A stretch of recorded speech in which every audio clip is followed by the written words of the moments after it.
Let's talk about social media, because now you can sue social media companies if you are saying things that they find controversial and they deplatform you. This came of a ruling recently in Texas.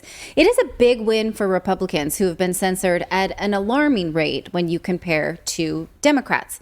We know that Republicans have been censored for, questioning pandemic response, mask requirements, lockdowns, pharmaceutical methods, right? We also know people who do not agree with liberals on gender. I would even just call them conservatives. I wouldn't even say Republicans necessarily. I would just say a lot of conservative voices are. Yeah, I don't like these sort of polarization of voices. It's people who question this dominant narrative, right? Yeah. So let's see, what else? Negative stories about Democrats are downranked. And negative stories about Republicans are upranked, such as Hunter Biden's story, right? Right. We know that if you talked about Hunter Biden, some people became deplatformed for that.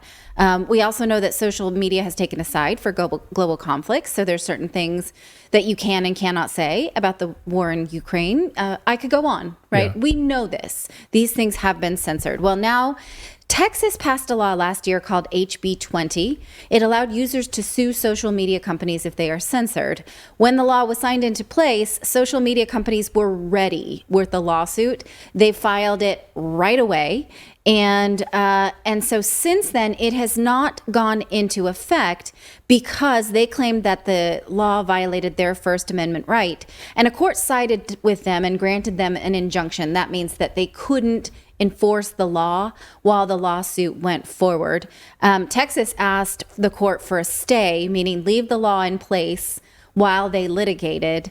And they lost that. They went to the Supreme Court and the Supreme Court vacated, meaning they didn't want to ring in on it. So this law has sort of been hanging in limbo ever since. Texas has had it on the books, but been unable to enforce it while it went through litigation until Friday. So now the law is in place. A judge ruled that HB 20 does not violate tech companies' First Amendment rights and that it can go into effect. Now, this ruling is pretty fun as far as legal opinions go. It starts off like this. In urging such sweeping relief, the platforms and offer a rather odd inversion of the First Amendment. That amendment, of course, protects every person's right to the freedom of speech. But the platforms argue that buried somewhere in the person's enumerated right to free speech lies a corporation's unenumerated right to muzzle speech. So that's pretty funny, right? What is the judge saying is that your free speech does not give you the right to stop other people's free speech. So the tech companies were arguing that they want their platform to, I guess, be like a certain color. You know what I mean? Right, yeah. A certain tone. And that forcing them to have opinions that they don't like on that platform was violating their wishes to create a place that was monotone. Right. So that YouTube could create, or Twitter could create its own blue check liberal environment, like shit lib environment. Right.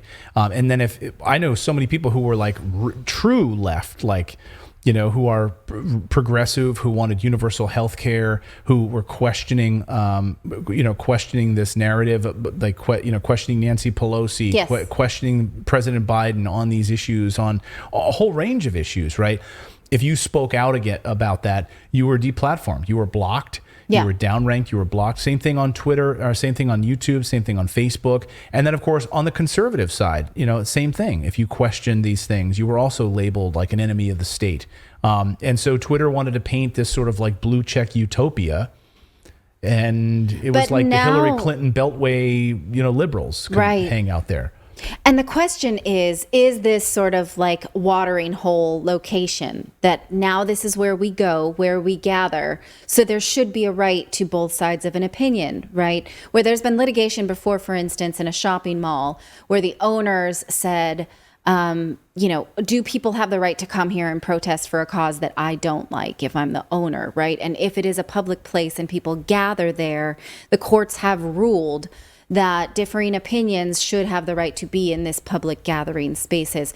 The court here in this opinion said that the social media companies' assertion of their right to muzzle speech is really troubling. And here's why.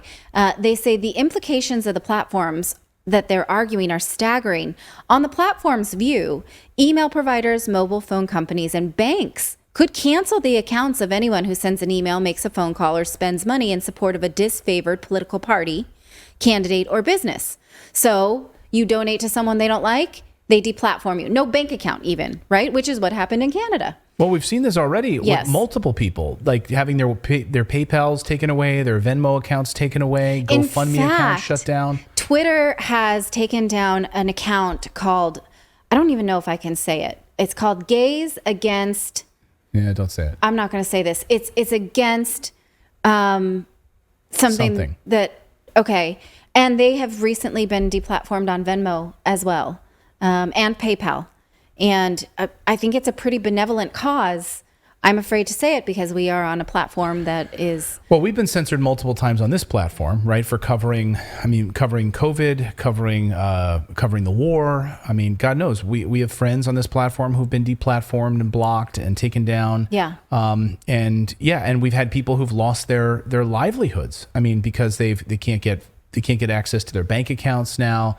If they were using PayPal for any, thing or another, that's been blocked, that's been taken down. Yeah. Then, Sunny in the chat said the word that I am not going to say. So if you're following along, it is that word. Furthermore, though, what the judges had a problem with here, if we can just put that screen back up, they said, what's worth the platforms argue that a business can acquire a dominant market position by holding itself out as open to everyone, as Twitter did in championing itself as the free speech wing of the free speech party, right? So they sort of unapologetically argued that they can now turn around.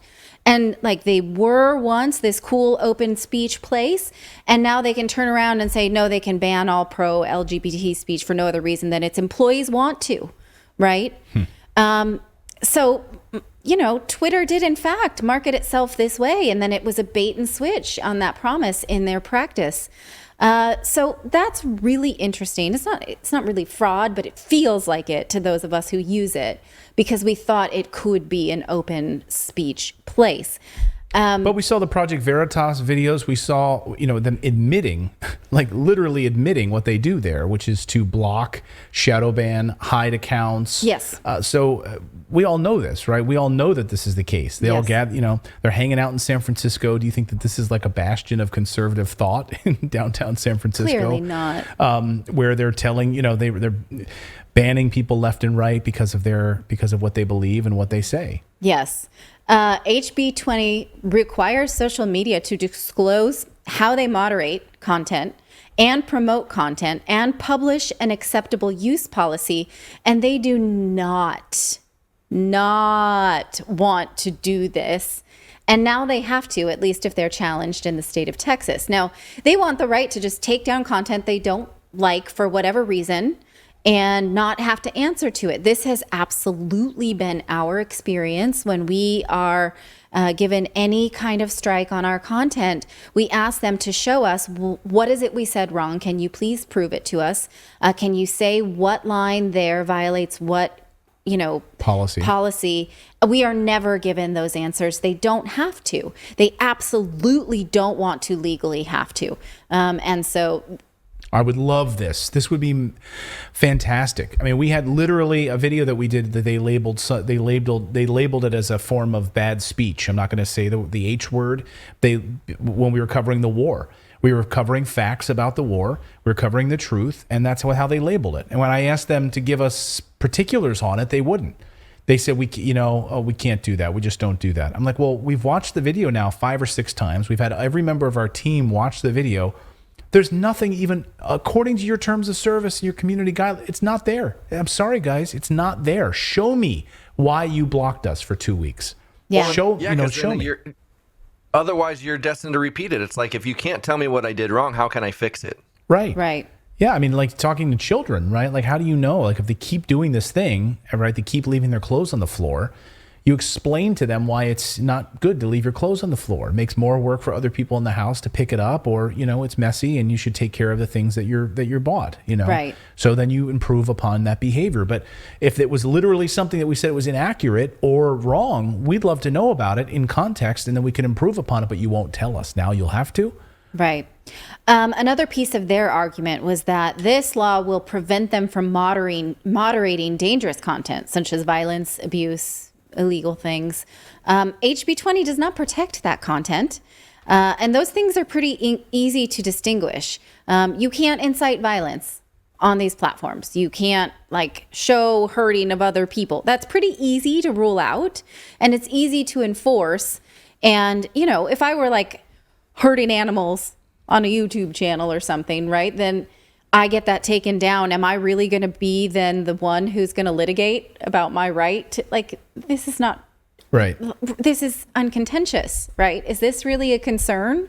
So who can sue? Well, HB 20 applies to users who reside in, do business in, or share and receive expression in Texas. They cannot sue for monetary damages, which is strange, right? Because if you are deplatformed or downranked, you are losing money. But that's not what you are allowed to sue for at this stage of the game. They can only sue to get a court to declare that a violation has occurred and get the platform to comply with the law. But if someone sues and wins, they can get their legal fees paid for by the social media platform. So because you can't win a big payout, you can't win treble damages, you can't win punitive damages. Who's going to do this? I absolutely think there are wealthy conservatives in Texas who will want to do this, if for no other reason, to get a look at the communications that you see in a lawsuit around why do you downrank this content? What is the internal conversation about why this content is downranked?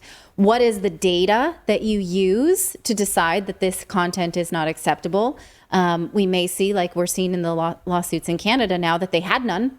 That's just what they want. Right. Right. And so I do think that this will go places. We will see litigation. I absolutely am going to pop some popcorn for it. There's going to be there's a bunch of big media companies, conservative media companies that are in Texas on purpose, right? To be there because they believe it's it's one of the freest states, et cetera. Yeah. You have companies like the Daily Wire and others who are there. I would love to see them stir the pot and sue these guys and find out Sure. I want to see what happens in discovery when they are asked to say, why did you downrank people who questioned these things, right? Or why this politician over this politician? Florida does have a similar bill, SB 7072, that is currently being battled. It is not being enforced right now. It was also struck down in courts. This law, though, in Florida requires tech companies to give users a 7-day notice before they censor their content and provide a, quote, thorough rationale explaining the reason for any censorship. So Florida can, and I assume they will, use this ruling in Texas to fight their battle to put SB 7072 back in place. And we'll see where that goes. But this is by no means the end of this. The tech companies have signaled that they do have the appetite to take this all the way to the Supreme Court. Well, and look, Supreme Court usually sides with big business at the end of the day. And in most cases that come before the Supreme Court are commerce-related bills. They are big business versus the little guy. And most of the time, the big businesses win. But we do have a conservative Supreme Court. Yeah. And this strikes right at the heart of conservatives, but also many people on the left and the far left. I believe the real left have been crushed by this. And so I think it'd be interesting to see what this does in the Supreme Court. I would love to see this. Yeah. I will anxiously await with popcorn with you. Right. We've got more news to get to here on the show. I wonder if we'll... Sorry, go ahead. Sorry, I was just going to say, I wonder if we'll see some kind of geo-blocking then coming through from some of the tech companies. Rather than mess with any of the litigation in Texas, just if you have a Texas IP address, you can't access YouTube. Oh. That's something they could do. Yeah. Yeah. I mean, yeah, they could absolutely do that. And then you'd have so many people jumping on and using, ExpressVPN or something else. I'm curious about jurisdiction here because when the Texas abortion ban went into place, it gave civilians the right to litigate on behalf of abortions that had nothing to do with them, right? And the first one came, I think, from Alabama. So there are ways to get around that jurisdiction. It's over my head. I don't understand how, but I do think this will bleed through state lines.